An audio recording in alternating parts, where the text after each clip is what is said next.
Herzlich willkommen, meine Damen und Herren, herzlich willkommen im Körber-Forum, herzlich willkommen bei der Körber-Stiftung. Mein Name ist Janka Oertel, ich bin Programmleiterin im Bereich internationale Politik der Körber-Stiftung in Berlin und dort zuständig auch für unsere Asienaktivitäten. Unsere Veranstaltung heute findet nicht nur bei traumhaftem Wetter in Hamburg statt, sondern auch zu einem hochaktuellen Thema. In letzter Zeit vergeht eigentlich keine Woche, man kann schon fast sagen keinen Tag, ohne beunruhigende Meldungen aus dem Land, über das wir reden wollen. Raketentests durch das Kim-Regime, die Erhöhung der US-Militärpräsenz, Sendung von U-Booten, Flugzeugträgern, besorgte Warnungen von chinesischer Seite, Raketenabwehr, Sanktionen und einen US-Präsident, der sich in der Nordkorea-Frage profilieren möchte. Sicherheitspolitische Fragen dominieren diese Debatte. Gerade heute traf die Nachricht ein, dass die CIA, der US-Geheimdienst, eine Sondereinheit zu Nordkorea eingerichtet hat. Gleichzeitig wissen die allerwenigsten Genaueres über das isolierte Land und seine Gesellschaft. Der Norden, der in der dritten Generation von der Kim-Familie beherrscht wird, gewährt aufgrund einer recht rigiden Abschottungspolitik wenige Einblicke in das Innenleben des Staates und wenig ist bekannt über die Lebensverhältnisse und den Alltag der Menschen in Nordkorea. Ich freue mich daher sehr, dass wir heute einen Gast bei uns haben, der uns Nordkorea in ganz unterschiedlichen Facetten näher bringen kann. Sokeel Park, unser Gast, ist Director Research and Strategy der koreanischen Nichtregierungsorganisation LINK, Liberty in North Korea. Und er arbeitet mit nordkoreanischen Flüchtlingen und Experten zusammen, um aktuelle Perspektiven auf Nordkorea zu entwickeln. Seine Organisation LINK versucht, das Potenzial der Nordkoreaner zu nutzen, um Wandel im Land zu befördern. Es ist ihm ein Anliegen, den Fokus auf die Menschen im Land zu richten. Vor seiner Tätigkeit bei LINK arbeitete Sokeel für die koreanische Regierung und die Vereinten Nationen. Er ist in Großbritannien aufgewachsen und hat in Warwick Psychologie und an der London School of Economics internationale Beziehungen und Geschichte studiert. Aus seiner Arbeit mit Menschen aus Nordkorea ist ein brillanter Dokumentarfilm entstanden. Einen kurzen Ausschnitt aus diesem Film, der noch gar nicht in den Kinos zu sehen ist, hat er uns mitgebracht. Kurzer Hinweis an dieser Stelle: Die Untertitel sind auf Englisch, eine Übersetzung auf Deutsch. Wenn Sie sie brauchen, bekommen Sie auf Ihr Ohr.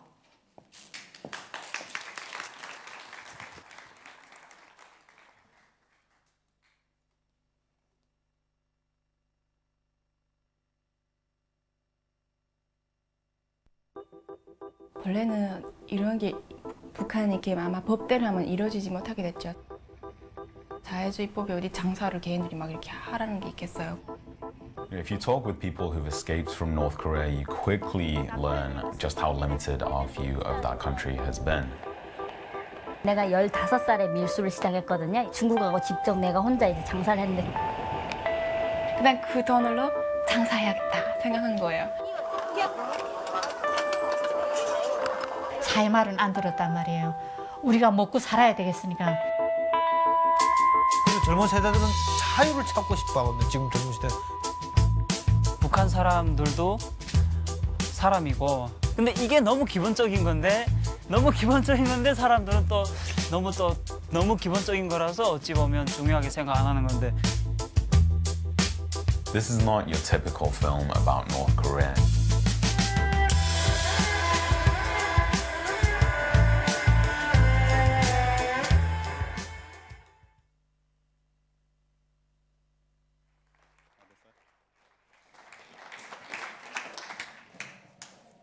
Ich wechsle jetzt ins Englische, nur dass Sie darauf gefasst sind. Sokeel, it's a pleasure to have you here with us, and thank you for this brief impression that we just got. I thought it would set the scene nicely for what we are going to talk about in the next roughly hour and a half. Okay. I met you in Seoul last year within the framework of our Körber Network Foreign Policy field trip, our Young Leaders program that we took to Korea last year. And we were glad to be able to realize the idea that approached us then, to just bring you to Hamburg and bring the discussion here, and have an opportunity to share your thoughts here with you. Before we talk about your work and the movie, I'd like to talk a little bit about you. Okay. Because it's nice to get to know you. We're just in this conversation here. It would be great if the people get to know you a little bit as well. So why did you choose to work on North Korea? Okay, this is maybe a long answer, but first of all, I'd like to say Guten Abend and Entschuldigung, ich spreche kein Deutsch, aber, hold on. Ich freue mich, dass ich hier sein darf. Und ich würde jetzt gerne in Englisch weitersprechen. Ihr ein Verständnis vorausgesetzt. Wow, you learned that in the car on the way here. Very good. Thank you. Now it's just English. That's it. This is going away. So in terms of why I got started in this work, so my personal background, I think you mentioned it a little bit in your introduction, but my father is Korean, and my grandparents on my Korean side are actually from North Hamgyong province. So it's the most northeasterly part of the Korean peninsula, and they came down before the Korean War. And then my mother's actually, my mother's side is English. And so I was born in the UK, but from an early age, I was hearing quite a lot about South Korea and also North Korea. And then through my university and also post-university career, I realized that North Korea, not just because of my family background, but objectively, it is, I think, so interesting. It's such a unique country in terms of its politics, its system of government, culture, history, international relations, pretty much across any level of the issue. North Korea is so unique in the world, and so I think it's very interesting. And it's also a very serious issue. It's a very big kind of challenge facing humanity today. At the same time, there's not that many activists or NGOs or even researchers taking a very serious and deep look into North Korea and trying to do something to change the situation for the benefit of the North Korean people and for the region and ultimately humanity. And so I started working with the organization Liberty in North Korea about 5 or 6 years ago. Ever since I started working with the organization and getting to know North Koreans themselves through the refugees that we work with and that we help, it's basically just pulled me in deeper and deeper as I get to know the North Korean people themselves, as I get to know the issue. And it's also brought me a lot of opportunities as well, partly because there are so few people that work on this issue, including this great opportunity to discuss with you all. And I would like to say also thank you very much to Janka and to the Körber Foundation for inviting me. Thank you, Sokeel. Let's talk a little bit about Link, about your organization, because how do we have you to imagine the organization? What is it exactly that you do? What is the idea behind Link? Sure. So Liberty in North Korea is the vision that we're striving towards. We're pursuing a changed and open North Korean society and the North Korean people to be able to access the freedoms that we all take for granted probably, but their freedom is, oppressed to a level that's unprecedented in the world today. And so we're looking for an opening of that most closed society in the world, and ultimately then for the North Korean people to fulfill their potential. To reconnect with the rest of the world and humanity, have the freedoms, the liberties to be able to develop their country up to the level that they deserve and that they're very capable of if they had the chance. The way that we do that is firstly actually through working with North Korean refugees. So because North Korea is so closed as a country, there's limited angles to try and get in and try and influence change inside the country. For instance, if you were working on China or Cuba or another country that maybe to a certain degree is considered closed, there are all sorts of opportunities. You can go into the country, have on-the-ground programs, you can do education stuff, you can do online stuff, you can potentially even work with dissidents. Basically, those opportunities don't exist in North Korea. You can go in as an NGO, and there are some of the German Stiftungen that go in and do very good work inside the country, and mostly on more humanitarian or developmental projects. But it's very limited. Our angle is to work with North Koreans who have escaped from the country, but terribly, the only option to escape is into China. It's almost impossible to go directly from North Korea to South Korea because there's two pretty big armies in the way of that border. And so people have to escape into China. But the horrible irony there is that you've escaped from one of the most difficult societies in the world, and you escape into China, which is not, also not completely free. And there's a lot of police there that if they catch you, they will send you back to North Korea. And so imagine escaping from North Korea and you're on the Chinese side, you probably don't speak Chinese, you may not know anybody there, you may have no resources, no papers, no documentation or anything, and as an illegal migrant in the Chinese government eyes, you somehow have to get out of China, this huge country, into a third country, so that then you can get to South Korea. So that's where our organization comes in. We have networks through China that help North Korean refugees, after they've crossed the river into China, to come all the way through China, and then it's into actually Southeast Asia. It's about 4,000-kilometer journey through China and Southeast Asia, and then from there they can resettle to South Korea or the United States, and we work with them on that side as well. And then we also, as I think we'll talk a little bit more, we work with the media, we produce our own media, and our strategy is to try and change the narrative on North Korea. We're trying to bring more focus to the human and social aspects of North Korea, because as you guys know, whether it's Germany, the US, even South Korea, the UK, North Korea is a big issue. It gets a lot of newspaper inches, but so much of that just goes on Kim Jong-un, nuclear weapons, missile tests, and these kind of things. So we're trying to bring focus to the North Korean people and the society and even the changes that people are bringing there. Yeah. Just in terms of perspective, how far is the distance, so that people can relate, the distance from Pyongyang to Seoul? Pyongyang to Seoul, if it was a normal border or direct like a drive there, border, it would be a couple of hours, 2.5 hours, or something like that. But the people journalists, for instance, that sometimes go between Seoul and Pyongyang, a lot of them are often very frustrated because what should be a couple of hours or 3 hours in the car, they have to fly to China and then wait there and then get another flight into Beijing, so into Pyongyang. So it takes a whole day when really you should be able to commute that kind of distance. What are the kind of people that get out of North Korea? Who are the defectors? Who are the refugees? What kind of people are these, the people that you meet? Yeah. So the scale of defection, for starters, because refugees and migrant flows is a big issue, especially in Europe and Germany these days. It's very small when it comes to North Korea. For instance, last year, approximately 1,400 North Korean refugees made it to South Korea. Over the past 15 years or so, the total number of North Koreans that have arrived is 30,000 to South Korea. So in the grand scheme of things, it's not a lot of people. The main reason for that is because it's so difficult. You have to risk your life to escape into China, and then you have to somehow get all the way through China and come to South Korea. In terms of the type of people, it's of course diverse, but there is an interesting trend. Basically, again, about the end of the 90s and into the 2000s, that's when North Koreans started to escape the country in a much bigger way than before. Back then, it was really because they were trying to escape from starvation. And sometimes, they'd go to China and survive there, and then from there would be a trickle on all the way to South Korea.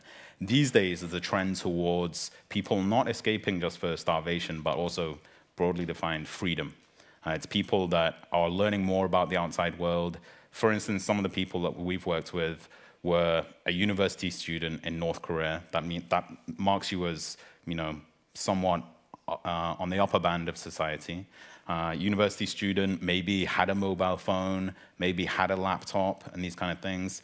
So they weren't starving, but they'd learned about South Korea. They may have known somebody that had escaped and got to South Korea and had been able to communicate information and news back into North Korea. They may be watching South Korean television programs and films, and these kind of things. There's really interesting foreign media trends where things are being smuggled into North Korea on micro SD cards and shared by Bluetooth and different devices like that. And so there is a trend towards younger people that are escaping for their long-term futures, because even though the risk is so high, they want to make it to South Korea and to achieve that. Is the kind of work that you do, is it dangerous?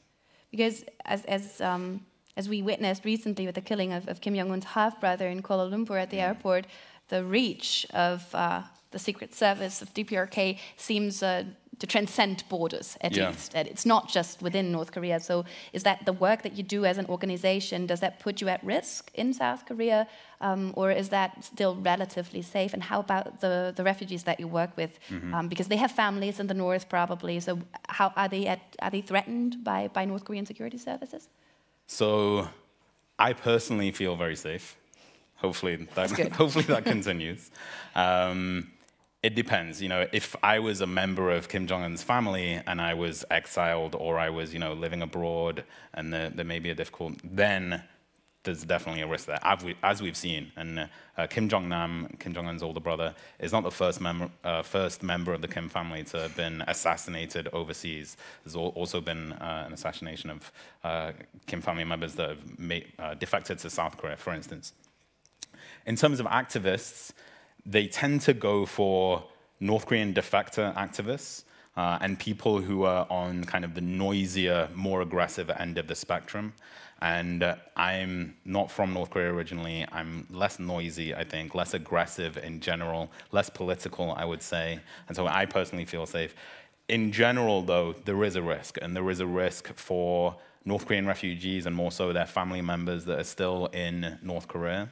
This, however, can be mitigated because a lot of the time, and a lot of people around the world, even in South Korea, don't know this, but when a North Korean comes to South Korea, often they're actually able to reestablish contact with their family members, even friends in North Korea, and they have secret phone calls that use Chinese mobile phones that are smuggled into North Korea, and they can still be used to contact the outside world from the border region. If you're close enough to China, you can still pick up the Chinese phone network system. So they're making contact, and then they're also smuggling cash back to their families as well. And so if you're a family in North Korea and your son, for instance, has gone to South Korea, whereas maybe in the past that used to be seen as a bigger risk, now other North Koreans actually are envious of that because it means that significant thousands of dollars may be coming into that family, and that money can be used to bribe the security officials, the police, or the Boibu, which is the equivalent of the old, East German Stasi, for instance. And so, for instance, you can bribe an official to issue a death certificate for the person who has escaped, and then you can, solve the problem, so to speak, on paper, and keep on getting money from this person who is a ghost. How does communication work? You talked about cell phone communication at the border region, but not all of the North Koreans live in the border region. So Right. How would communication between a North Korean refugee in South Korea and his family in southern North Korea work? How would you communicate with each other? There are two ways. The simpler way is just to send a broker from the border region to collect, for instance, your mother in an interior city, and literally physically go find your mother, say, come up to the north with me, I've made contact with your daughter or whatever, bring them up, and then from the border region, they can then make a call. The other more complicated and technical way is, and I kind of need a diagram or something, so try and have a mental picture of this. You essentially have a jimmy-rigged phone, interchange on the border. So you can have a South Korean phone call a Chinese phone on the border of China and North Korea, and then you can have two North Korean phones. One is on the border, and one is in the interior city, for instance, Pyongyang. And as long as let's say that these are your two phones, you have your Chinese phone and your North Korean phone, and you just do it like that on the border. And then this phone can then talk to another one. So does that make sense without a diagram and stuff? So there are ways, people are ingenious when it comes to these things, and you can get around it. It is very risky, however, and especially in the Kim Jong-un era, the North Korean authorities have been trying to crack down on this kind of illegal cross-border communication because they see the threat that it brings. At the end of the day, the North Korean government is able to maintain its power because they're able to maintain an information cordon to the outside world. So any of this foreign media or foreign communication coming in is a threat to the ideological power and control of the North Korean government. So let's talk a bit about your film, because I think ingenious is a good word that kind of struck me there. it needs some creativity to get out of North Korea, but your movie is about Yangmadang, about markets. Can you tell us a little bit about what the Yangmadang generation, what it means? Because the title of our event is North Korea's Young Capitalists. And as some people mentioned in the audience before, this is a bit of a contradiction if you talk about the most closed and socialist country. So what do you mean by native capitalists, by young capitalists? Sure. So on the outside, and according to the North Korean government, they still are, a socialist country, and they're pursuing the socialist revolution, and trying to have a command economy and blah blah blah. However, in reality, on the inside and for ordinary North Korean people, it's one of the most consistent things that North Korean refugees say, is that without the markets, everybody would starve. They rely on the markets for everything. And that actually started in the 1990s when there was a huge and very tragic famine that killed maybe up to 1 million North Koreans out of a population of about 20 million at the time. And so that was a point that really kind of broke the relationship between the North Korean people and the North Korean state in economic provision terms. It broke the controlled state socialist economy. Obviously, in contrast to a lot of other states in the late 80s, early 90s, and in that period, the North Korean government was able to maintain control of the politics. But the economy ran out of control. These markets, black markets, sprang up. People relied on them more and more. And that trend has only increased. The North Korean government has gone back and forth a little bit, sometimes cracking down hard, then realizing, kind of burning their fingers and backing off. And then basically in the Kim Jong-un era, I mentioned that one aspect is cracking down on information, but on the economy, they're a bit more hands-off, in fact. There's some level of, you could say, experimentation with economic liberalization. And so the economy and the Jangmadang, which is the North Korean word for market, is, I think, one of the most important parts of the North Korean story that often we don't look at because everybody's focused on Kim Jong-un's haircut, his friendship with Dennis Rodman, and nuclear weapons, and these kind of things. So what the young refugees, the stories that they tell you, what were the most impressive ones from the movie? Wow. Most of the North Korean refugees that we work with, I think, are younger than myself. A lot of people are in their teens and 20s and early 30s. But often I feel that they have so much more life experience, and they're so much wiser and just smarter and more creative than myself, because it's kind of a survival entrepreneurialism. In North Korea, if you're not an entrepreneur, if you're not getting creative in some way, then you're in trouble, and your family will be as well. And so, for instance, Danbi, she's mentioned in the trailer, I think, as a smuggler. She started engaging in private business activities at the age of 13, and she started actually directly herself smuggling between China and North Korea at the age of 15 years old, and actually ended up, as a young woman, even 19, 20 years old, employing men much older than herself, getting North Korean soldiers to carry like heavy goods back and forth across the river, and then paying them bribes to do that, and then even getting really creative in the ways that she would sell stuff. So one anecdote that she shares in the film is that she had this idea basically for an advertising strategy in an economy where that's completely illegal. And so because in the West, we would buy Facebook ads or TV ads or something like that. But in North Korea, she had to use human advertisements, like human billboards.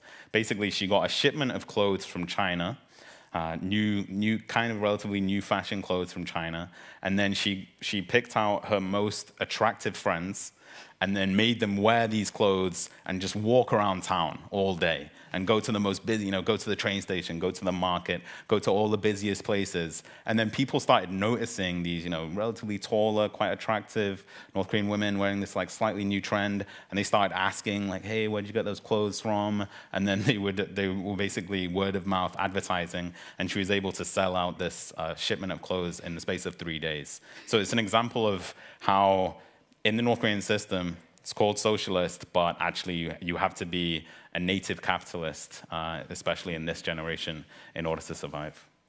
So what are they teaching their parents? What are they teaching their parents? Well, that's one of the interesting things about this generation as well, is that in contrast with their parents, people born in 1980s, 1990s, 2000s, they have no memory of the Kim Il-sung era, of a state socialist economy, of people just working in the government factory, getting the government rations and this kind of thing. From a very early age, their parents maybe were turning to these coping strategies, making alcohol at home, like moonshine alcohol, and then selling it to sellers in the markets. And so for a lot of this generation, when they were kids, they were working with their parents, learning capitalism with them, doing these kind of family businesses, and then branching out at an early age, maybe in their teenage years, and starting to actually build up their own businesses. So their socialization, their kind of education, not from the state, but from society and environment, is so different to their parents' generation because of the different reality of the economy. And also, as I mentioned, foreign media and this kind of stuff, which also happened at around the same time. So that's one of the reasons why we wanted to make this film, because there is this very interesting generational shift that most people in the outside world are not realizing, but that's what these young North Korean refugees have been telling me. They've been saying, you know, Hyung is the Korean word for older brother. Hyung, we're different. You got to understand that we're different to our parents' generation, and the world has to understand that. I think you mentioned a good line there. That's what North Koreans tell me. I think there's often a question about authenticity. Is that story that you're told, is that the real story? Is it alternative facts, how this is modernly called, I guess? Or because there have been a couple of reports where North Koreans, in order to make a living in the South also, or wherever, joined the speaking circus, told stories, horrible stories about prisoner camps being beaten, being tortured, and they've actually turned out not being true, which is fodder for the government, which is fodder for the Kim Jong-un regime, saying, these are all a bunch of liars out there. They're not telling the true story about the great country of North Korea. So how do you deal with this problem? How do you verify the information that you have? Yeah, I think it's an age-old problem, actually, with, for instance, I hear that there was similar kind of problems with some of the Soviet exiles and, some, alternative facts maybe being interwoven, or with some individuals. But then in the long run, when you look across, not one person, one or two people's story may have inaccuracies for all sorts of reasons. But when you speak with hundreds of people and try and get as many data points as possible, then you can, I think, start to draw a pretty accurate kind of picture and know what you're starting to understand, but also know where your blind spots are as well. And so we're able to speak with North Koreans who have only just left the country days before, and so they've not, gone through South Korean government, briefing or anything like that. They're coming straight out. They're telling a certain type of story. They don't really have an incentive to, sensationalize it to us. It's just a casual conversation, just trying to learn from them. There's the vast majority of North Koreans are not public in any way because of the kind of risks to their families. And if you look across a lot of these stories, you start to build up a picture. And there's also, the foreigners that are able to go to North Korea and see some of these things as well and corroborate it with satellite imagery. So if you use enough data points, you can start to draw up a picture. The one caveat I would say is that most of the North Koreans who come to South Korea are from the border regions. They are from, especially the two northeastern provinces. And so you can't take the de facto population and say that's what the whole country of North Korea is. There is a bias towards certain regions. But I don't think that's necessarily a problem in terms of analysis because, for instance, I'll make the easy comparison to East Germany. You had regional differences there as well. You had I tried to learn this as well before I came. It's the Teil der Ahnungslosen, yeah. Okay. Valley of the clueless, or Valley of the ignorance. You had certain areas that were behind the curve and certain areas like Leipzig and East Berlin and these kind of places that were ahead of the curve. North Korean defectors that come to South Korea are from those areas that are ahead of the curve. It's more interesting, in fact, to learn about those kind of phenomena that are happening there. So what is going on in Pyongyang? Pyongyang is really, it seems, a city on the kind of on the move, on the change. That's a place where, of course, more foreigners are able to go in, and you have some foreigners that go to Pyongyang every year, and so they're able to firsthand start to draw up a picture, even of, people are saying that there's more cars on the road. There's traffic jams in North Korea over the past couple of years. That was unheard of before. The famous thing was these huge roads and no cars. Nowadays, there's actually cars in Pyongyang. In general, there's development. There's more commerce.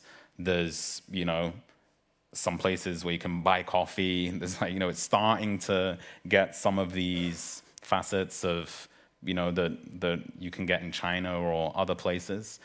There is a big disparity, though, between Pyongyang and the provinces, and even just the cities in North Korea in general, and the rural areas. Those kind of geographical differences in North Korea particularly are huge. And in those rural areas that are more knowledgeable of the outside world, is there any form of organized opposition? Any traces that you can find, a spark where you can see, oh, there's actually something going on that is more than just individuals seeking their own fortune? Someone, like people trying to get other people to gang up against the system? I'm going to say almost no. Somewhere in between the kind of positions that you outline there.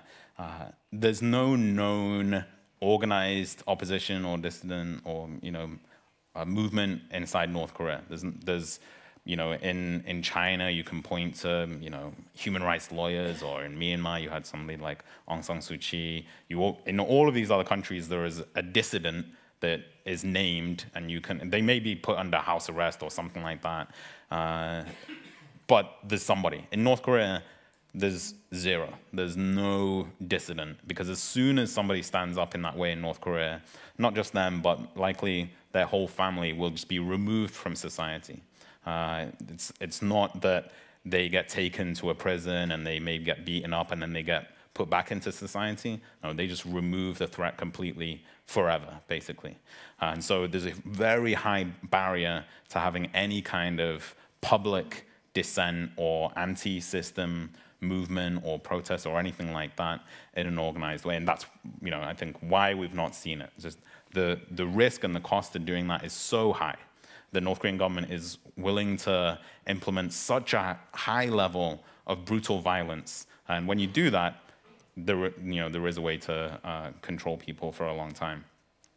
However, there is disorganized resistance, more spontaneous, more local level. Sometimes you will hear that, for instance, North Korean police officials or security may come into a market and try and shut it down or try and confiscate things, and then the market traders may actually physically even push back and fight back against that kind of thing. It's not like they organize the union or anything like that. It's a spontaneous thing and pushing back. There is also subversive conversations that happen. That's one of the things that we learned from the Changmarang generation, defectors, the urban youth that are leaving the country. When they watch South Korean films together, American films, and they start to develop trust with their peers in that way, they'll start to have those kind of conversations and start to talk about the outside world, maybe even the fact that they want to defect, maybe starting to ask questions about their government. Why don't we open up and reform our economy like China did? Because a lot of North Koreans have an understanding of what's going on in China over the last 30 years. And so it's not, there's not a political movement, but there's some semblance of not civil society, but some conditions for civil society to start to emerge. And it does mean that the North Korean government can't do just exactly what they want, because at a certain level there may be pushback. So there is kind of a negotiation between the state and the society. Under Kim Jong-un, we have heard here in Western media that there is a more significant pushback. There's more force used. He uses the threat of missile tests a lot more than his predecessors do. So what has changed under his leadership? How does he balance between this sort of opening up and reform, this sort of portraying himself as someone who's relatively open? So how does he do it? And do you think that has the potential of being stable for a long time? It's a difficult question. I think there's a lot of different layers to that. There's a lot of continuity, actually, between Kim Jong-il, the father, and Kim Jong-un, the current leader. In international politics, there has been a ramping up. There was a trend before. The first North Korean nuclear test was in 2006, and then 2009. So this started under Kim Jong-il. However, under Kim Jong-un, there's been an uptick. More missile tests than ever, more rapid pace of nuclear tests. There's been some diplomatic outreach. They tried to make a play to Japan. There was a phase where it looked like they were trying to make a play to South Korea. But again, in contrast with Kim Jong-il, he's not got anything. Sometimes Kim Jong-un has not got anything out of that. They've had some attempts, but zero success, basically. Kim Jong-il would make some negotiations and actually secure an agreement and then get something from the agreement and then break it and then turn to another partner and that kind of stuff. So some analysts think that maybe Kim Jong-un is less experienced, less of a strategic thinker in terms of foreign policy and the international relations and that kind of stuff. But it may also just be a phase, and we may see moving into a different one. In terms of the domestic politics, it is still very brutally repressive. There have been a lot of purges at the top level of government. Kim Jong-un had very little time to prepare for power, a couple of years to prepare for power, came in his late 20s, and he basically very quickly inherited his father's power base. And so inevitably, kind of in just Machiavellian politics terms, he had to churn a lot of people. He had to replace a lot of people, get rid of them, kill some of them, make some examples, and then bring in people that he may think are more loyal to him, but then also keep them off balance. And it's almost like he's playing basketball with some people. Like, they get demoted, they come up again, they're bouncing around. But that could be his style, or it could be because he's younger, he's had less time, and he just needs to, from his perspective, settle his power base, and then he can move forward with a more stable system. So maybe it's been about 5 years now. Maybe we have to wait and see. The only other two aspects of the economy, as I said, there's a little bit of an accommodation to the economy, actually, and that's a very interesting trend. And then on information, a crackdown. So we can't say that Kim Jong-un is like a Gorbachev or a Deng Xiaoping or something like that. He has different approaches to different areas, and that might actually be a pragmatic strategy, again, from his perspective of his number one priority is to maintain power for the rest of his life. I think that's probably unlikely because, well, I don't know, it depends on his health condition and stuff, but in terms of the long term, there's a lot of trends working against him from the outside and the inside. In your film, you talk about human potential, resilience, and progress, millennials as a force of change. At the same time, South Korea just elected a president that wants to engage North Korea, that is promoting a revival of the Sunshine Policy. So with everything that you've said just now, and everything that is portrayed in the movie, what are we not getting here in the West? Why are we sending? Why is the U.S. government sending a significant amount of military force to the region? Why are we talking security only? Why are we not talking about engaging North Korea? Why are we not talking about a Sunshine Policy? Is there really potential for a peaceful solution if we stop talking about a military solution? Do you believe that? So in terms of what we're not getting in the West, I think one of the things is the closer you are to South Korea, and if you're in South Korea, the safer it feels. If you go far away from South Korea, if you're in the US or if you're in Europe, it's like in the news, like war's going to break out at any minute. It's constantly being hyped up. But in South Korea, people frankly aren't worried. And that may be a good thing. It may be because they're more experienced. It may be because, you know, they understand that this isn't a new situation. This has been since the end of the Korean War, you know, 60, 70 years. This has been a stalemate, and it's been pretty, you know, secure mutual deterrence on both sides. No side wants to risk the actual war. So that's one big perspective difference. In terms of the US compared to South Korea, there's a significantly different set of priorities and a different understanding and a different approach as well. But it's not that in South Korea there's one understanding, one approach. You have the right wing, simplistically speaking, you have the right wing approach in South Korea and you have the left wing approach. The right wing approach is more closely aligned with the United States, focus on national security, focus on denuclearization, pressure North Korea, you know, basically treat North Korea as a naughty child, and you have to isolate them and make them think about what they've done, and, you know, then come back with a better attitude. The left-wing South Korean attitude and understanding is more of, maybe it's like, in that parenting analogy, it's more of like a modern parent where, okay, the child's been naughty, but there are some reasons for that, and in fact, they need attention. You need to work with them. That's not a reward for, you know, naughty behavior. You need to actually engage in order to reform the behavior in the long run, and so on. So, you know, for the US, it is all about the nuclear weapons, pretty much, because they have to play this global game of politics. When they look at North Korea, they're thinking of Iran and Syria and all these different situations at the same time, and they know that they have to make an example of North Korea, frankly. They have to say to the world, this is what happens when you're a rogue country and you develop and test nuclear weapons outside of United Nations Security Council, you know, resolutions and against the will of the, you know, you will be punished. This is what happens. For South Korea, they're much less concerned about the global non-proliferation regime and those norms. And so they can look at it a little bit more as, okay, how do we just deal with North Korea? And so, again, that you go back and forth between, there's been right-wing presidents for the last 10 years. Yesterday, President Moon Jae-in came in, and he's of the left wing. And so it's not going to swing back, I don't think, really quickly to engagement.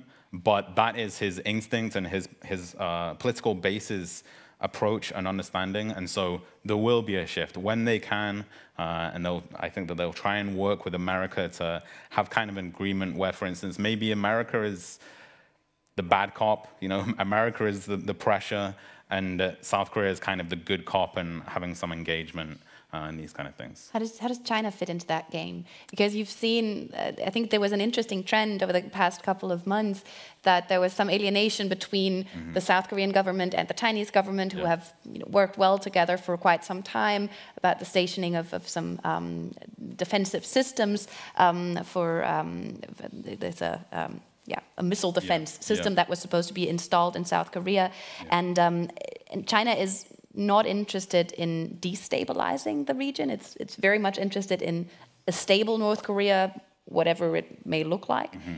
How does it fit into the equation of the good cop, bad cop thing that you just pictured? Sure. You know, obviously the huge difference in China is that they don't have a democratic political system, and so they have the Chinese Communist Party has pretty much one approach to North Korea, one understanding, one set of priorities, and they've been incredibly consistent over the last, again, 20, 25 years on North Korea. Often in the West and in America, there's some, you know, hope and excitement that maybe China is changing their approach, maybe China is going to, you know, really put the pressure on North Korea or something. But if you look at what they themselves say, what the foreign ministry briefings say on this issue over the last 20 years, it's been very consistent. They don't want instability, but also they don't want North Korea's nuclear weapons, and they don't want any kind of conflict in the region. But their first priority is no instability. In a way, they can kind of live with a nuclear test every now and then. if that's the price. It's a lesser of a priority. But for America, it's the highest priority. And so, there's been a lot of hopeful talk, and by President Trump as well, I think, saying that, well, maybe he can do it by himself, or maybe he's going to get China to come in line and so on. But the Chinese, strategy on North Korea, you can't just change that overnight because, the American president changes. They've been very consistent. They have a clear set of priorities, and they've been pretty open and transparent about that. And so I don't think that they necessarily are a good cop or a bad cop. They're definitely a very important player. But overall, I guess you could say that they're one version of like good cop. Mm-hmm. If anything, they have been trading, investing. From their perspective, in the Chinese economic success story, it's like, come on, just do it like us. We used to be somewhat similar to you in terms of politics and control of the economy and that kind of stuff. We went through this reform and opening. We've shown the way. Just do it like us, and then everything can be better for everybody. But of course, the North Korean government has different ideas. The leadership, up until this point, has not pursued the same kind of reform and opening strategy. Let's play one what if. If you imagine China's influence in North Korea as like a tap, that we have water flowing out of that tap, with all the economic influence that they're having and they're providing. If they would close that tap completely, if they would close North Korea off, how long can the Kim regime survive? Will it survive, and what would be the result? It's just a what if. Yeah, sure. I will spoil the game a little bit by saying, so as I said before, they probably don't want to do that. But even if they wanted to, they would be difficult for them, I think. Some things like oil and that kind of stuff is maybe easier to cut off, but some of the trade may be more difficult, actually, even if the central government wants to stop it. Because it takes place kind of like smuggling around the region. A lot of it's smuggling, yeah. And, there could be, some resistance. I mean, if they really went all out, then they could blow up all the bridges, and, so I guess if we are playing this extreme what-if game, then for sure, the North Korean economy would really hurt because it is reliant on Chinese fuel imports, and in the North Korean markets, for instance, most of the goods there, according to North Korean refugees, are made in China. North Koreans have told me things like, if it wasn't for the Chinese, supply lines, we'd be all naked because all of our clothes are made in China. These days, a little bit more domestic production in North Korea as well, but it would really hurt the economy. Politically, it's, I think, anybody's guess whether Kim Jong-un would throw his hands up and say, okay, now you got me, I'm gonna come and negotiate, or whether the sub-elite kind of base under Kim Jong-un would be able to apply pressure upwards and say, come on, we need our stuff, we need our economic benefits, you need to change direction. My honest assessment at this point is that the North Korean system is still so closed and repressive that they survived a period of extreme economic hardship in the 1990s with, again, a million people dying. I think that they could survive a lot of economic hardship at this point as well, even if the Chinese government did shut off all of those things. In that way, the system, I think, is pretty kind of resilient. And again, because the North Korean government, the authorities, are willing to crush any kind of opposition with such brutality. So probably not a strategy that I would advocate for. So what would be the strategy that you would advocate for? Sure. So, sorry for asking the really easy questions. I think that on this kind of thing, a lot of people like to, play God or think that they could play God. So, all right, we're gonna get China to do this and get America to do this and all that kind of thing. I think by instinct, a bit more of a realist. I speak with people in DC often, and I try and understand it from their perspective, not so much on the Chinese side in terms of conversation, but I try and understand. And I think that the more realistic thing is that you could have role differentiation. again, the different countries have different priorities and they have different capabilities. They can bring different things to the table. I think that role differentiation, and some people, realistically, America doesn't have that much choice apart from being bad cop and trying to pressure and punish North Korea for doing stuff with WMD and so on, weapons of mass destruction. The South Korean side can do a very different kind of game in terms of economic engagement, allowing low-level business links to develop between South Korean businesses and North Korean businesses, for instance, whilst not just like a free-for-all, because you don't want just a lot of money to go into the central North Korean government so that they can then invest into tightening up their security apparatus. But ideally, you would try to operate with lower-level North Korean businesses that are not directly tied to the security forces, for instance. So it's not going to directly go into the security apparatus. So I see the economy kind of as the soft underbelly here. North Korea, in terms of international standoff, nuclear weapons, that's their hard shell on top. But the soft underbelly is the economy and the information. And a lot of stuff can be done on information as well. We've lobbied for the BBC World Service to broadcast in Korean to the North Korean people, for instance. That is supposed to start this year. That would be a great thing. Different ways to try and increase access to information for the North Korean people through radio, through USB sticks, through all sorts of means to, again, challenge the North Korean government's ideological power and their economic power and control of society. And then lastly, the strategy that we work directly on is working with North Korean refugees. Again, North Korea is so unique because it's so close, but these people who escape are able to maintain those links back in, and the money and information that they're sending back in is really significant and is accelerating positive change on the inside. And so that, I think, is something that needs to be increased as well. More protection for North Korean refugees, and also working with them even after they've resettled to maximize their role as agents of progress on this issue.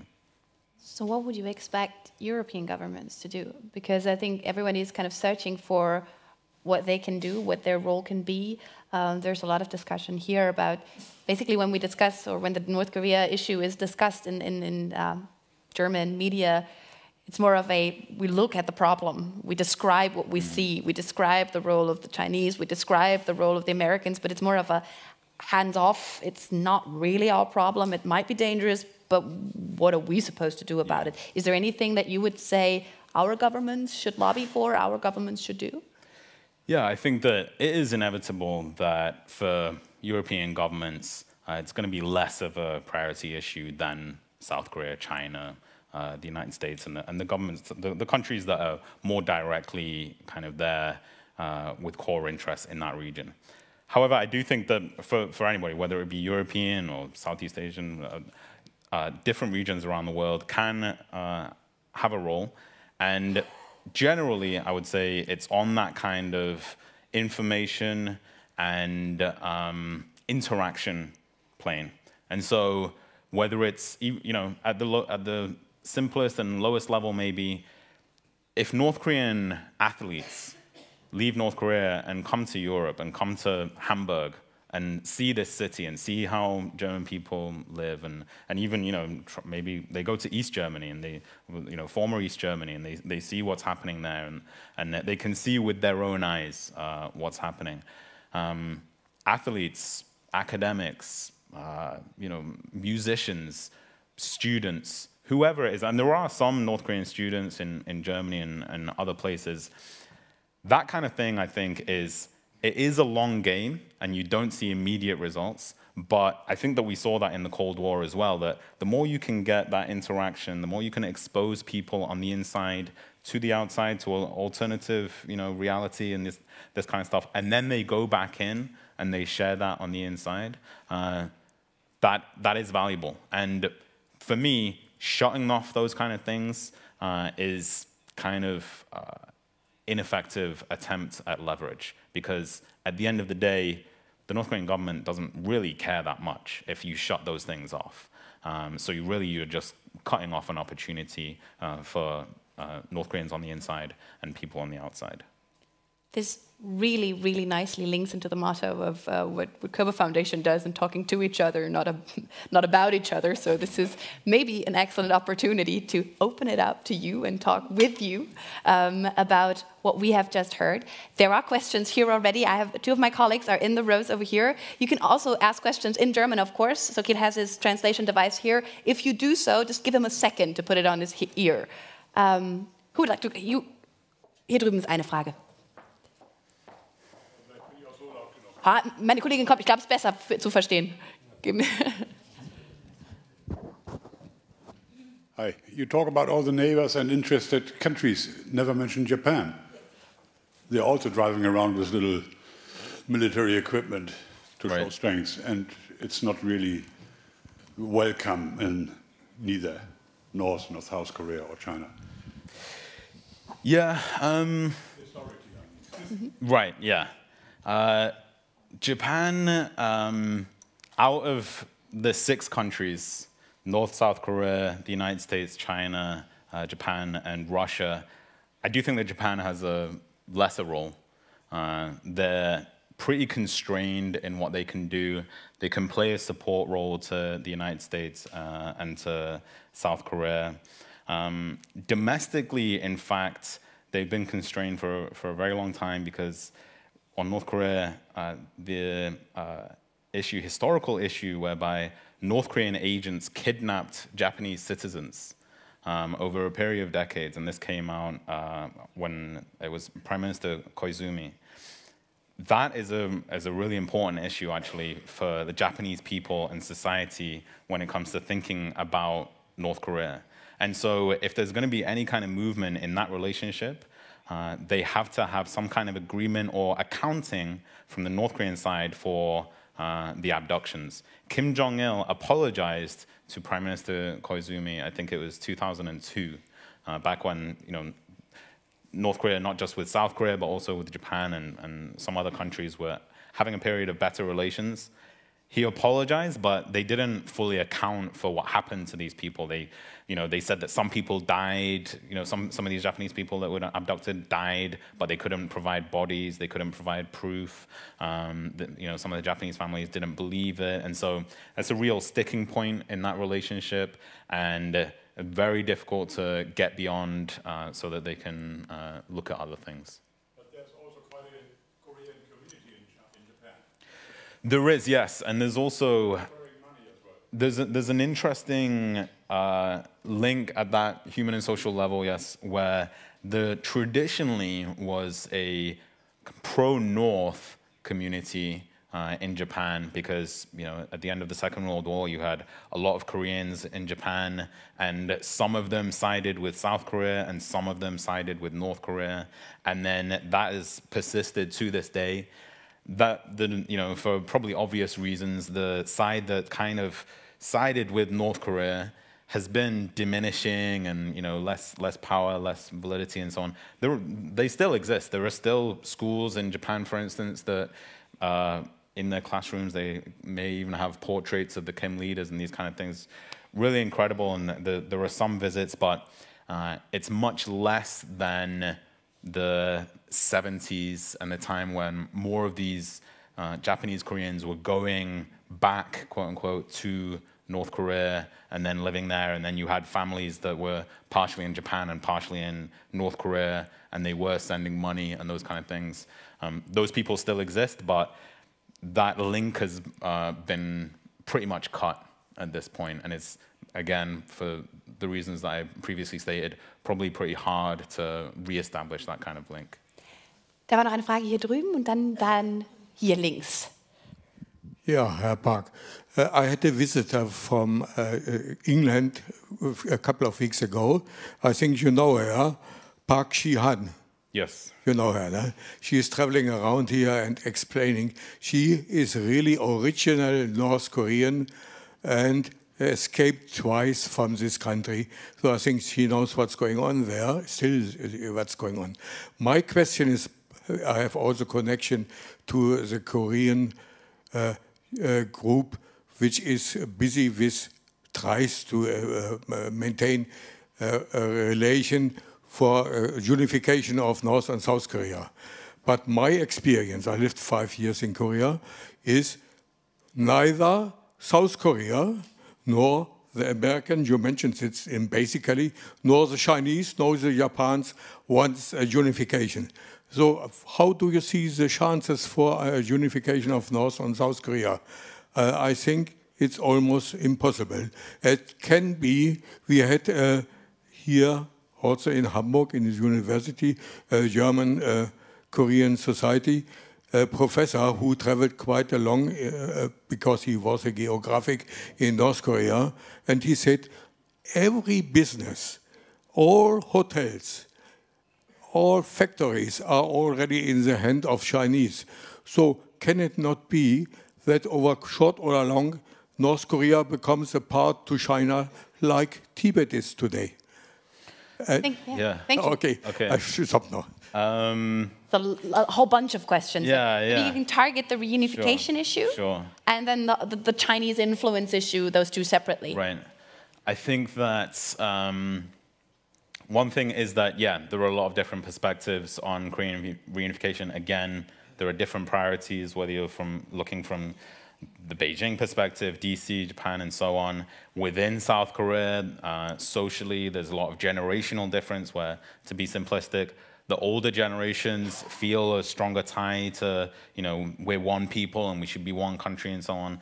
The younger South Koreans, they grew up with North Korea being so different and so kind of alien and foreign and not really thinking about it that much. And so not being as interested in North Korea and in reunifying, maybe, in the abstract, maybe we should be one country because that's kind of, there is a nationalistic idea around we should be one country, but not actually being enthusiastic or optimistic about it. So there's a lot of different perspectives. However, sometimes history has a way of ignoring certain perspectives. Korean reunification could happen in a difficult to intervene and difficult to control way, despite the wishes of the United States or despite the wishes of China. These kind of things can just unravel at a local level if that happens. I also don't think that it's necessarily inevitable that Korean reunification will happen. I don't have a crystal ball. I don't know that that future is going to happen. I think that different futures are possible at this point. It's very hard to go that far in the future and make those kind of predictions. I mean, at the end of the day, as political scientists, we got a lot wrong recently, and on pretty simple questions, things like Brexit, things like Trump. These are pretty simple questions with a lot of data.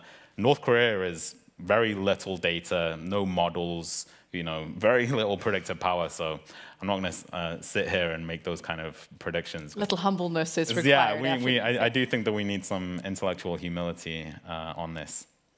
Chinese involvement. Yeah, in terms of China, yes, there is a lot of Chinese investment and trade. And, South Korea is pretty much, cut all of its own investment and trade into North Korea. So in a way, they just left it to the Chinese, and the Chinese did come in and take over some of those business relationships and so on. There's still, in the grand scheme of things, they've only gone in like surface deep. Because China, in terms of North Korea, China is a huge trading partner. But for China, North Korea is a tiny trading partner. There's so much more potential in the country. And so, again, South Korea, if things changed, could go in a really big way and start to, take up more of the share of the pie. I think what's interesting, a discussion that we had when we were in Korea, was that South Korea artificially is an island now.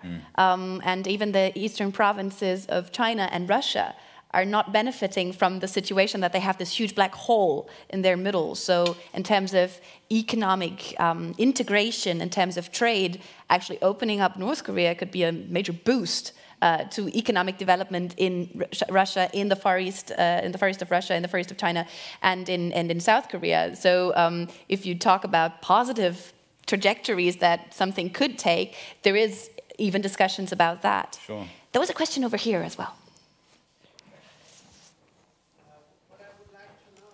Sekunde, nehmen Sie ganz kurz das Mikrofon, sonst ist es so schwer zu verstehen hier oben. Darf man es in die Hand nehmen? Ja, bitte. What I would like to know, you might have noticed that every 4 to 6 weeks there is a rocket test, and every 4 to 6 weeks there is a nuclear test, and most of these tests fail. So would you think that, like in Iran, the Americans have sabotaged that? Because most of the things come down again. Yeah. And the second question is, yes. how do the North Americans finance all that? I mean, what do they export? From where do they get the money to build all these armaments and this huge army? Where does that come from? You mean the North Koreans? Yeah. North Koreans. Yeah. Yeah. Okay. Thank you. So there was this New York Times article, maybe some of you saw it, suggesting that there was this kind of Stuxnet style, attempt to hack the North Korean missiles and so on. So that has some credence, some credibility. However, some analysts disagree with it. At the end of the day, in English, there's a saying, it's rocket science, or it's as difficult as rocket science or brain surgery. Rocket science is difficult, right? Every country, when they develop a rocket or space program or whatever, they have a lot of failures. Failure in a rocket program is not necessarily a bad thing. The engineers learn a lot from how it failed, when it failed, and so on and so on.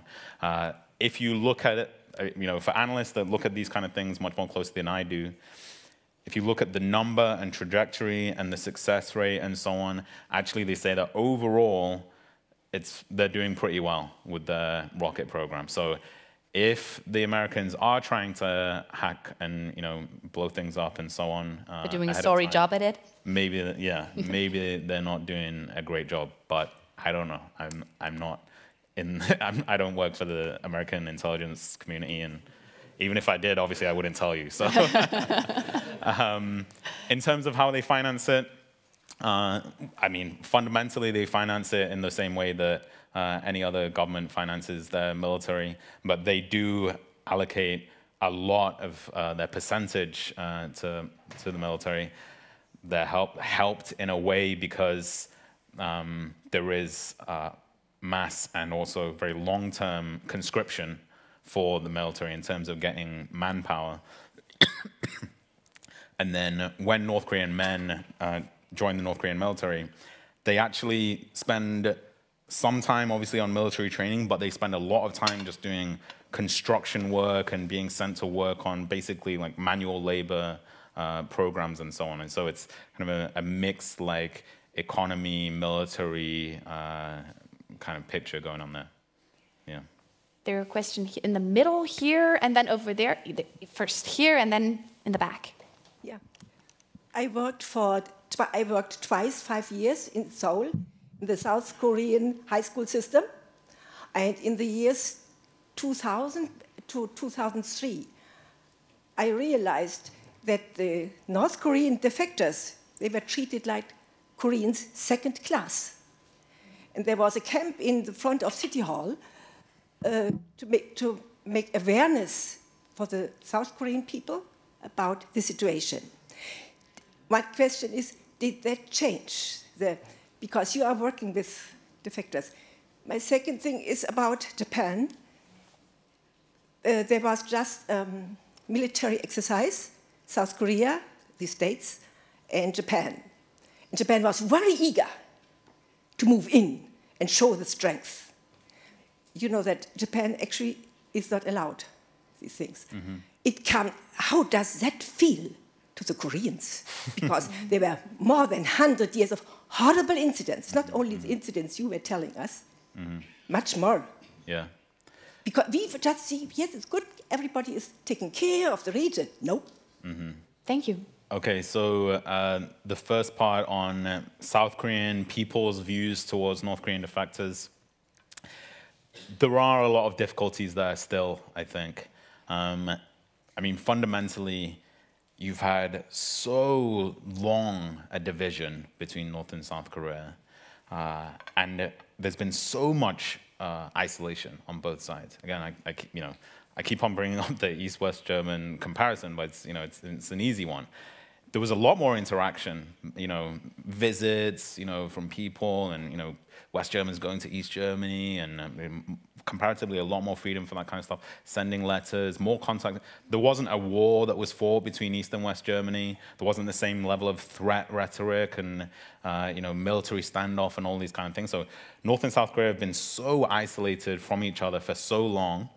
And then now you have 30,000 North Koreans amongst 50 million South Koreans. So for South Koreans, you stop, 100 South Koreans on the street and ask, have you ever met a North Korean person? They're probably all going to say no. Right? Even if they have, they may not know it. It's relatively pretty rare because there's still so few. So in general, there is, an uneasiness, and the North Korean refugees get mixed up with the threat rhetoric and, the idea that there may be North Korean spies in South Korea. So if there's a North Korean here, it could be dangerous in some way. So there can be prejudice. However, for some people, it's positive as well. People are just interested. Wow, you're from North Korea, tell me about it.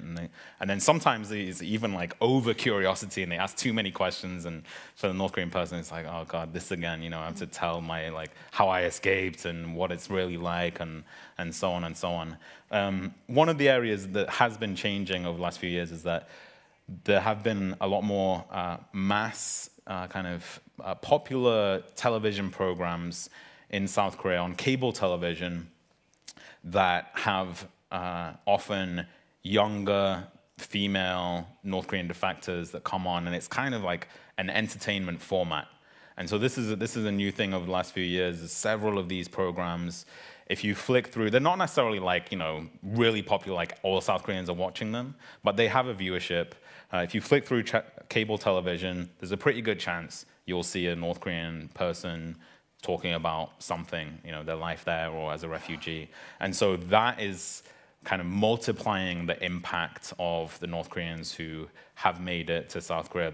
One other thing that's happening is that there's some North Koreans now that are using social media, like Facebook, Instagram, Facebook Live, going straight into your smartphone and doing like an interview with anybody that's following you on Facebook, this kind of stuff. So there are more of those kind of links being made, even if it's not person to person. Can I link in here real quickly, because before, in the very beginning, you said that we get to talk to the refugees before the Korean authorities get to talk to them. So how do the authorities treat? Because there is a chance that they're a spy.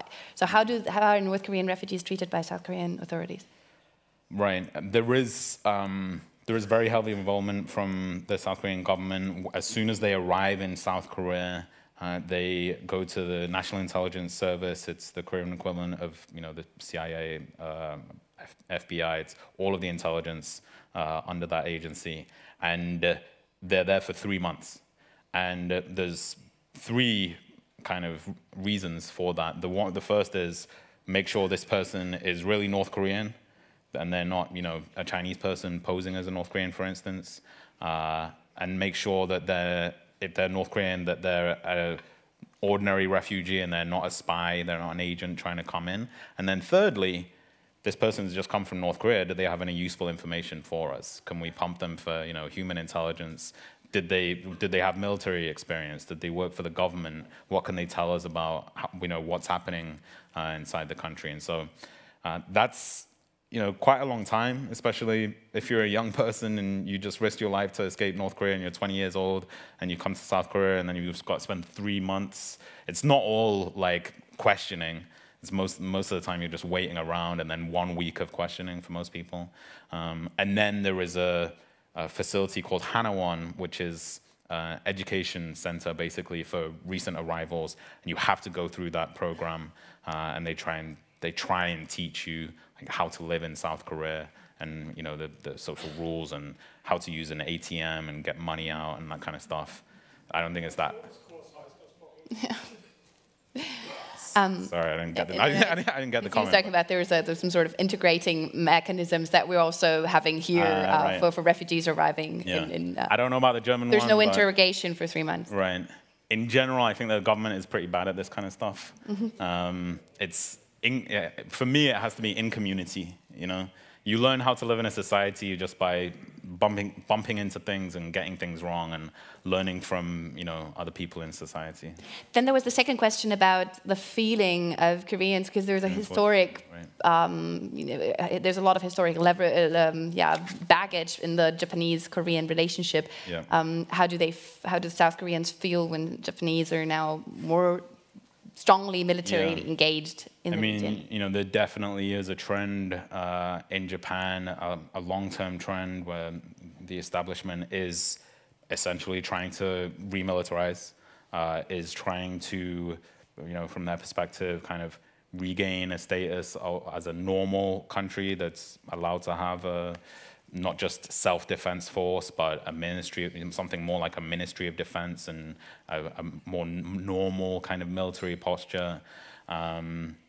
So they're looking to that direction, and they know that they have to play it carefully domestically as well, because there's still a strong, you know, kind of peace movement in Japan, but also internationally, because China is obviously concerned, North and South Korea is concerned. So that's the Japanese perspective, I think. On the South Korean and North Korean perspective, you're right. There is a lot of historical animosity. I mean, since the end of the Second World War, which is when Korea gained its independence from Japan, it's been very different in the European experience, for instance, of reconciliation, rehabilitation, you know, integration, and you know, very good relations. Not right now with Britain, maybe, but you know, I'm saying as a British citizen. But in East Asia, as you know from living there, it's a very different dealing with history. And both South and North Korea use that historical experience with the Japan to fuel their own ethno-nationalism, frankly. Mm-hmm. So yeah, it's at the social level, the society to society, there are significant difficulties between South Korea, Japan, South Korea, China, and there's, you know, I think that there is a real danger of too high nationalism in those countries. Mm. There's a question in the middle here, and then in the way back over there. Maybe we can take the two together. Just you first, and then, yeah. Okay, I want to switch back to the original issue of this evening, the young capitalists.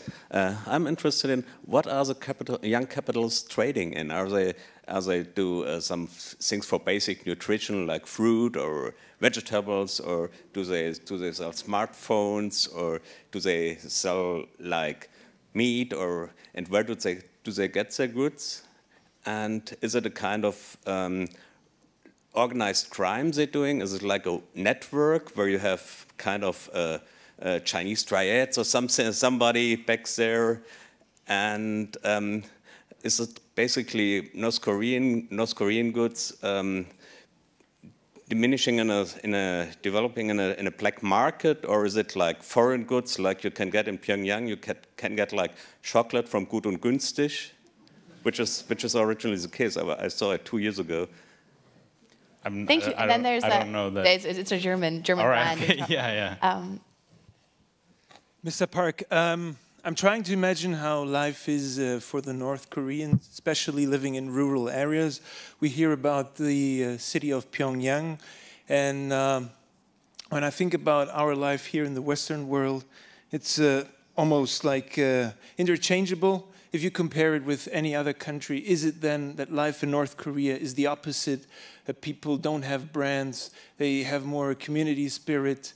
How can I imagine life in North Korea? Sorry, the last part was they don't have friends? Do they have rent? Do they pay rent? Oh, right? rent. Is that correct? Is it more a brands. Brands. Okay. Is it like we are like bombarded by advertisement, right? And we have all these brands that you can get in any country. Yeah.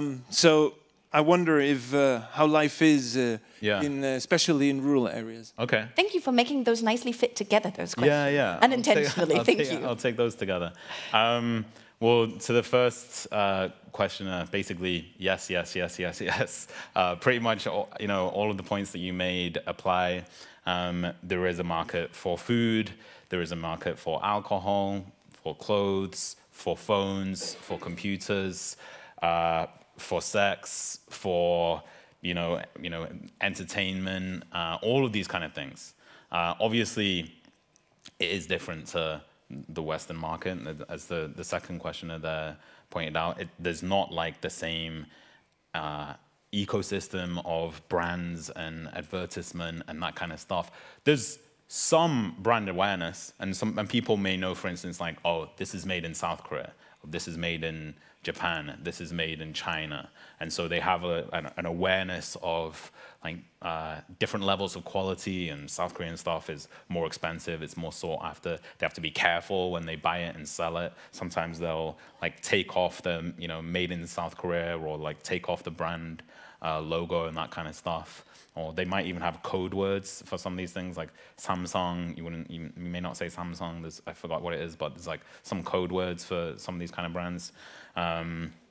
But yeah, it's not the same level of like internet commerce and brands, and people aren't buying things on their smartphones and that kind of stuff. So it definitely is more primitive. It's pre-internet era, and also even on television, there's not like advertisements for actually just having TV programs and then advertisements in between. That's kind of a foreign concept for North Koreans. And also when you get the TV programs smuggled in on USB, they don't have the adverts there either.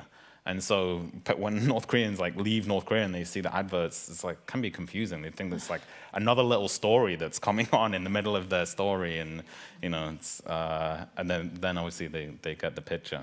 So yeah, I don't know how well that answered the question, but the market activity in general, it goes from a lot of people, like for instance alcohol. A lot of people will make alcohol at home, and they have like their own like home brand alcohol, and they sell that. And then it goes and then some people making different kinds of food, they're selling it. They're smuggling stuff in from China, and they have a way of getting the latest, illegal South Korean films, and then they copy it onto CDs or USBs and they sell it, or they even rent like CDs to DVDs to people, and so all this kind of capitalistic activity. And then at the higher level, there are like de facto, and especially over the last few years, there are de facto like bigger companies in North Korea. So for instance, there are, I can't remember the exact figure, it's like about 4 or 5 taxi companies in Pyongyang. In our traditional understanding of North Korea, that shouldn't exist. If there is one government and it's controlling the whole economy, then you should only need one taxi service in a traditional kind of socialist system. If there's 4, it means that different people, different kind of agencies or institutions are getting in on this money-making opportunity. And these taxi companies are not independent units, they're part of a bigger umbrella thing. So, for instance, the airline, Air Koryo, they have a taxi company. They started off being an airline, and then they have some capital, they can buy some cars in from China, and then they can be like, all right, we're gonna run taxis as well and make some money. I think the ski resort out in the east by one side, Mashignyang, that also has a taxi company in Pyongyang. So it's basically these kind of like pyramid companies where you'll have a hierarchy of probably some kind of political cover. You'll have a patriarch at the top there, a senior figure, and they can then cover people below them to run different businesses and to make money. So in a way, yeah, it's like a organized crime, mafia type system, but also just a capitalist entrepreneurial type thing. Talks a lot about, and in the movie there's a couple of examples about films and movies that play such a significant role. Mm-hmm. So would you say that if there's ever going to be a revolution in North Korea, then that's going to be because of South Korean soap operas and USB sticks? So is technology going to save this problem? I mean, again, the Soviet comparison is like the cliches. It's very simplistic, of course, but it wasn't like It wasn't like the bombers or, you know, the space race between the Soviet Union and so on. It was kind of the, what is it, like blue jeans and rock and roll, you know, that undermined the Soviet system, to use a catchphrase. In North Korea, there is an element of that. It's, you know, South Korean soap operas and K-pop. And, you know, and like K-pop is the pop music, Korean pop music. South Korean pop music, and the music videos are amazing. And, you know, and this stuff is popular all over Asia and even in other parts of the world as well. And so stands to reason that it's popular in North Korea as well, as this so starved for that kind of content. So it is important. It is having an effect. It plays into the economy.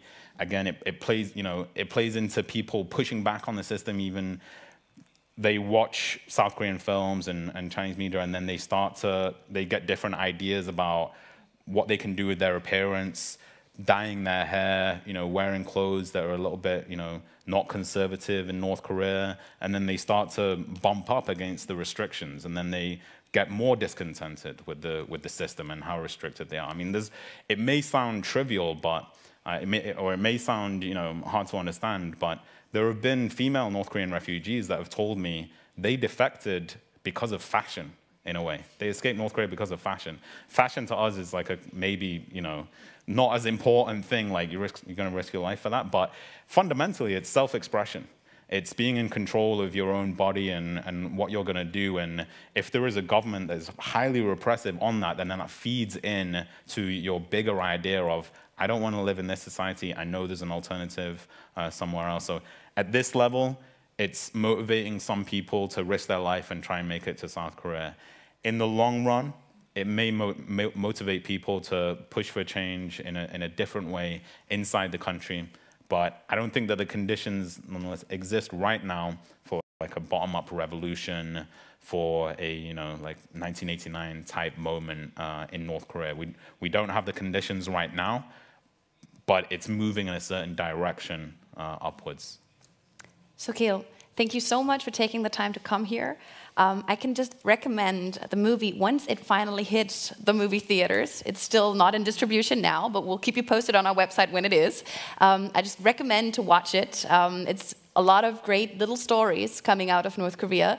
And I would like to thank all of you for coming here on a beautiful evening like this. I know that the weather has been really yucky for months, so this is it's a great expression of how people in Hamburg are really dedicated to the subject. Yeah, thank you. And I hope that you all had a great evening. Vielen Dank, dass Sie hier waren. Vielen Dank für wieder einen schönen Abend im Körperforum. Und wenn Sie möchten, gibt es draußen vor der Tür wie immer ein Glas Wein und Wasser, um den Abend zu beenden. Ich danke Ihnen ganz herzlich. Thank you, Sokeel. Thank you. Thank you. Thank you.